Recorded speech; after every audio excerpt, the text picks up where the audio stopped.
Hello everyone, welcome back to my channel BMS for beginners. और हमारी pharmacology for BMS series चल रही है जिसका ये वीडियो नंबर 5 है। तो इस वीडियो में हम दो टॉपिक्स कवर करेंगे which are drug acting on peripheral nervous system, which are skeleton muscle relaxant and local anesthetic. और ऑटोकॉइड्स और रिलेटेड ड्रग्स भी हम देखेंगे जिसमें तीन वेरी इंपॉर्टेंट ड्रग्स आ जाती है। First is non steroidal anti inflammatory drugs, antipyretic and analgesic. So without any further do let's start this video.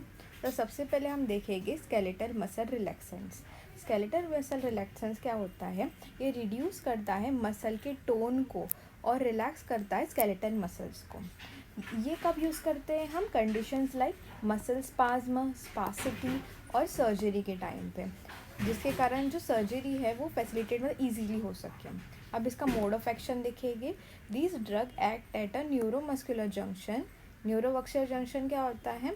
Where nerves connect with the muscles और in the spinal cord.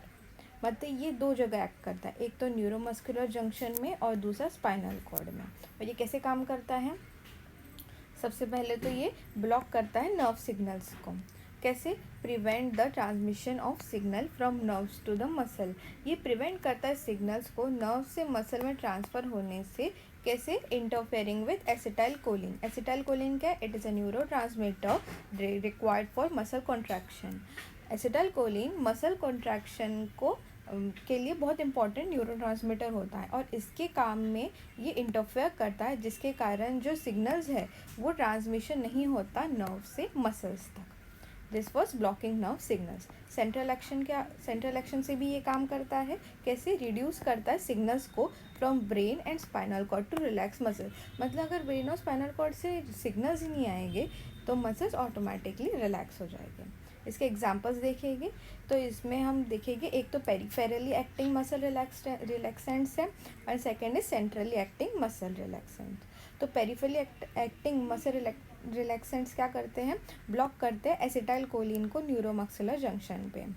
इसमें non depolarizing agent होते हैं और depolarising agent होते हैं। तो non depolarizing agent क्या करते हैं? ये ब्लॉक करते हैं एसिटाइल कोलिन रिसेप्टर्स को। एग्जाम्पल क्या है इसका? Atracurium and वैक्यूरोनियम। Depolarising agent mimic करते हैं एसिटाइल कोलिन इनिशियली और फिर ब्लॉक कर देते हैं इसके एक्शन को। पहले उसको मिमिक करेंगे और फिर उसके एक्शन को ब्लॉक कर देंगे। एग्जाम्पल क्या है इसका? Succinylcholine. Centrally acting muscle relaxant क्या होते हैं? ये एक्ट करते हैं सेंट्रल नर्वस सिस्टम पे और रिड्यूस करते हैं मसल की स्पास्टिसिटी को। इसका एग्जाम्पल क्या हो गया? बैक्लोफेन और diazepam. So this was skeletal muscle relaxants. Next is local anaesthetic. Local anaesthetic क्या होता है? ये ड्रग टेम्पररीली ब्लॉक करते हैं पेन को और सेंसेशन को बॉडी के एक स्पेसिफिक एरिया में, और जिससे कॉन्शियसनेस को अफेक्ट नहीं होता। मतलब जो आदमी है उसकी कॉन्शियसनेस लूज नहीं होती है, पर जो पेन है वो ब्लॉक हो जाता है और सेंसेशंस है वो भी ब्लॉक हो जाती है एक स्पेसिफिक एरिया की। अब इसका मोड ऑफ एक्शन देखेंगे तो जो लोकल एनेस्थेटिक है ये क्या करता है? ये जो वोल्टेज गेटेड चैनल्स होते हैं, सोडियम चैनल्स जो हमारे नर्व्स में होते हैं, इसे ये ब्लॉक कर देता है। इससे क्या होता है? ये प्रिवेंट करता है entry of sodium ions into the nerve. मतलब नर्व के अंदर सोडियम आयंस की एंट्री ही नहीं होगी, जिससे क्या होगा? जो कंडक्शन है इलेक्ट्रिक सिग्नल्स का वो स्टॉप हो जाएगा। इसके कारण क्या होगा? The nerve can not send pain signals to the brain. मतलब जो नर्व्स है वो ब्रेन में पेन सिग्नल्स जा ही नहीं पाएंगे। इसके कारण द इफेक्ट आर रिवर्सिबल। मतलब जो लोकल एनेस्थेटिक का इफेक्ट है, मतलब एक बार हमने देना छोड़ दिया तो इसका जो इफेक्ट है वो रिवर्सिबल हो जाएगा और जो नर्व का जो फंक्शन है वो वापस रिस्टोर हो जाएगा। मतलब जो नॉर्मली चलता है वैसा चलने लगेगा। इसके एग्जाम्पल्स और टाइप देखेंगे तो इसके एमाइड टाइप होता है, ईस्टर टाइप होता है। तो एमाइड टाइप जो होता है ये लॉन्गर ड्यूरेशन के लिए काम करता है और इसका जो मेटाबॉलिज्म है लिवर में वो स्लोअर होता है। एग्जाम्पल क्या है? Lidocaine, bupivacaine and रोपीवेकेन।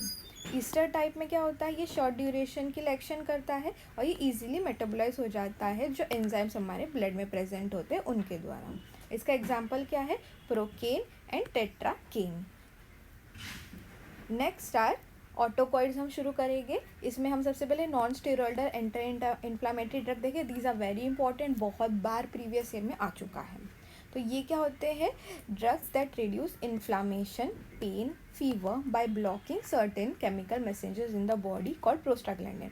हमें याद रखना है जो हमारे NSAIDs है ये प्रोस्टाग्लैंडिन्स पे काम करते हैं, ठीक है। और इससे क्या होता है? रिड्यूस होता है इन्फ्लामेशन, पेन, फीवर। इससे याद रखिए IPV, इन्फ्लामेशन, पेन, फीवर किससे कम होता है? NSAIDs से। नेक्स्ट इज डिटेल इसका मोड ऑफ एक्शन देखिए। तो प्रोस्टाग्लैंडिन्स क्या होते हैं? ये केमिकल्स हैं जो प्रोड्यूस होते हैं बॉडी में जब हमें कोई इंजरी या इन्फ्लामेशन होता है, जिसके कारण हमें क्या कॉज होता है? पेन, स्वेलिंग और फीवर कॉज होता है। तो जो हमारे NSAIDs है ये इनहिबिट करते हैं एंजाइम, कौन सा? ये इंपॉर्टेंट है, साइक्लोऑक्सीजनेज, जिसे हम कॉक्स नाम से भी जानते हैं। अब जो कॉक्स एंजाइम है ये रिस्पॉन्सिबल होता है प्रोस्टाग्लैंडिन की सिंथेसिस के लिए। तो दो टाइप के कॉक्स एंजाइम प्रेजेंट होते हैं बॉडी में, COX-1 एंड COX-2। तो जो COX-1 होता है ये प्रोड्यूस करता है प्रोटेक्टिव प्रोस्टाग्लैंडिन्स, ये प्रोटेक्ट करते हैं स्टमक की लाइनिंग को और जो किडनी का फंक्शन है उसे मेंटेन करता है। तो जो COX-1 है वो प्रोटेक्टिव प्रोस्टाग्लैंडिन प्रोड्यूस करता है, वेयर जो COX-2 है वो प्रोड्यूस करता है प्रोस्टाग्लैंडिन जो रिस्पॉन्सिबल होता है इन्फ्लामेशन एंड पेन के लिए। और बाय इनहिबिटिंग कॉक्स एंजाइम, मतलब कॉक्स एंजाइम को इनहिबिट करके जो हमारे NSAIDs है वो इन्फ्लामेशन, पेन और फीवर को रिड्यूस करता है। और पर COX-2 को जो इनहिबिट करना इंपॉर्टेंट है। अगर COX-1 को हमने इनहिबिट कर दिया तो बहुत सारे साइड इफ़ेक्ट हो गए स्टमक इरिटेशन को, क्योंकि COX-1 क्या कर रहा है? ये स्टमक की लाइनिंग को प्रोटेक्ट करना है। इसके टाइप्स एंड एग्जाम्पल देखेंगे तो नॉन सिलेक्टिव कॉक्स इनहिबिटर दोनों को इनहिबिट करता है, COX-1 एंड COX-2। इसका मतलब क्या हुआ? COX-1 इनहिबिट हो गया जिसके कारण साइड इफेक्ट क्रिएट होते हैं। तो इसका एग्जाम्पल क्या हो गया? Aspirin, ibuprofen and diclofenac. Selective COX-2 inhibitors, specifically COX-2 inhibitors ये fever, stomach related effect cause करते हैं। इसका एग्जाम्पल क्या है? Celecoxib and etoricoxib. अब salicylates, a type of NSAIDs derived for salicylic acid। Example क्या है इसका? एस्पिरिन। ऑल्सो एंटीप्लेटलेट एक्शन भी करता है ये। Next is antipyretic drug. ये तो बहुत कॉमन है, ये आप डॉक्टर बनने के बाद आपको डे टू डे लाइफ में एंटीपायरेटिक ड्रग्स के बारे में आपको स्टडी करना पड़ेगा।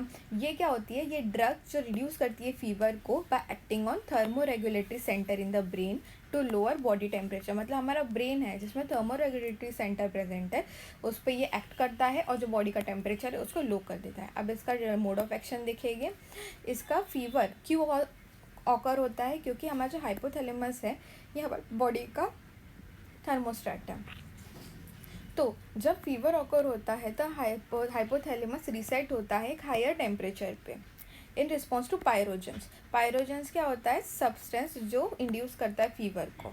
अब एंटीपायरेटिक काम कैसे करता है? ये ब्लॉक करता है prostaglandin synthesis in hypothalamus by inhibiting COX enzyme. हम ऑलरेडी देख चुके हैं ये कौन कॉज करता है? COX-2। तो ये ब्लॉक कर देता है COX-2 को, जिसके कारण प्रोस्टाग्लैंडिन सिंथेसिस बंद हो जाता है। इसके कारण क्या होता है? ये नॉर्मलाइज करता है hypothalamic set point and reduce body temperature.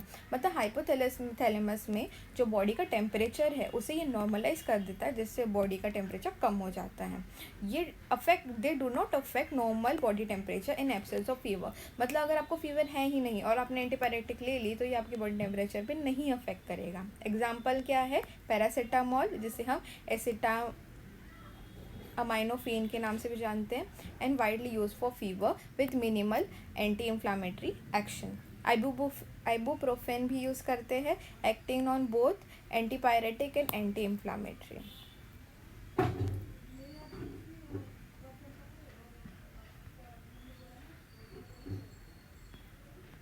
Next last topic of today is analgesics. ये भी बहुत इंपॉर्टेंट है। ये क्या करता है? रिलीव करता है पेन को without causing loss of consciousness. Pain killer हम जो बोलते हैं that are analgesics. Pain is caused by हमारी बॉडी में जो प्रोस्टाग्लैंडिन, ब्रैडिकिनिन और अदर केमिकल्स जो क्या बोलते हैं रिलीज होते हैं जब हमें इंजरी या इन्फ्लामेशन कॉज होता है। तो एनाल्जेसिक्स क्या कर देता है? ये ब्लॉक कर देते हैं इनके प्रोडक्शन को और एक्शन को, जो ये पेन कॉजिंग केमिकल्स होते हैं। कौन से? प्रोस्टाग्लैंडिन, ब्रैडिकिनिन और अदर केमिकल्स। अब नॉन ओपोइड एनाल्जेसिक क्या होता है? ये इनहिबिट करता है कॉक्स एंजाइम को जो प्रोड्यूस करती है प्रोस्टाग्लैंडिन को, जो रिस्पॉन्सिबल होता है पेन और इन्फ्लामेशन के लिए। इसका वही एग्जाम्पल है NSAIDs जो है आइबुप्रोफेन एंड डाइक्लोफेनेक, पैरासीटामोल भी इसका एग्जाम्पल है। और ओपोइड एनाल्जेसिक क्या होते हैं? ये नॉन ऑटोकॉइड रिलेटेड होते हैं बट रेलेवेंट फॉर कंपैरिजन, मतलब ये नॉन ऑटोकॉइड्स होते हैं पर हम इसका भी स्टडी करेंगे। Action on opioid receptors in the brain, मतलब हमारे ब्रेन में जो ओपोइड रिसेप्टर्स होते हैं स्पाइनल कॉर्ड में होते हैं, जिससे जो प्लेन है वो ब्लॉक होता है। हमारा जो नॉन ओपोइड एनाल्जेसिक का एग्जाम्पल है paracetamol, mild to moderate pain के लिए, और NSAIDs एग्जाम्पल